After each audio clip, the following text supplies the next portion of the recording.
Jour 1 où je modernise des SaaS français. Alors, concept très simple.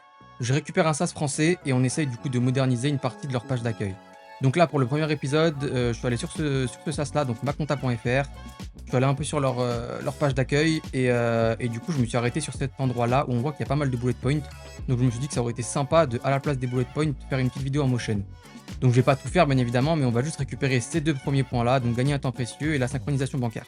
Donc déjà, la première chose à faire, c'est de récupérer du coup la direction artistique du site. Donc là, on peut voir qu'ils utilisent des icônes, les couleurs et la police. Donc voilà. Maintenant, une fois qu'on a un peu récupéré tout ça et qu'on a ce qu'on veut, on peut aller sur After Effects. Donc, maintenant qu'on est sur After Effects et on a notre vidéo, on va voir un peu ce qui se passe. Donc, première composition, déjà, voilà ce qu'on a. Donc, un texte avec un overlay. Donc, pour l'overlay, très simple, en fait, c'est des calques de forme, donc des cercles. Et du coup, je suis venu appliquer un effet flou gaussien avec un peu de deep glow et un peu de bruit, histoire d'avoir un peu ce côté granuleux qu'on aime bien. Donc, je vous montre sans le flou gaussien, en fait, c'est juste des cercles, hein. Donc voilà. Ensuite, on a le texte gagner un temps précieux qui apparaît du coup avec le plugin pardon, Typeflow, le plugin gratuit d'ailleurs si ça vous intéresse. Ensuite, bim, on switch sur cette composition-là, où là on a en fait des nuages qui sont juste des images que je suis venu animer de gauche à droite pour donner cet aspect un peu du coup nuageux justement.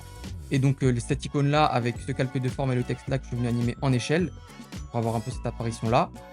Et ensuite, pareil, deuxième composition là un peu similaire où du coup on a la banque, c'est ce logo-là un peu de flèche pour illustrer du coup la synchronisation et le logo là qui illustre du coup le SaaS pour bien expliquer qu'il y a une synchronisation qui se passe entre la banque et le SaaS. Ensuite, bim, on switch sur cette composition-là, où là, du coup, je suis venu récupérer en fait des assets que j'ai créés sur Figma, que j'ai animés en échelle pour du coup illustrer les transactions bancaires. Et là, j'ai mis un petit icône juste histoire de décorer de décorer la composition parce que je trouvais que ça faisait un peu vide. Et surtout qu'ils aiment bien ce genre d'icône dans leur site comme on avait vu juste avant. Ensuite, là, pareil, on continue. C'est une histoire qu'on suit vraiment, hein, où du coup, là, on a l'étape d'après où toutes les transactions bancaires deviennent en fait des écritures comptables et on voit bien le numéro des comptes ici. Et enfin, la dernière composition où du coup, on a le PC là avec le SaaS qui montre que tout est à jour. Voilà.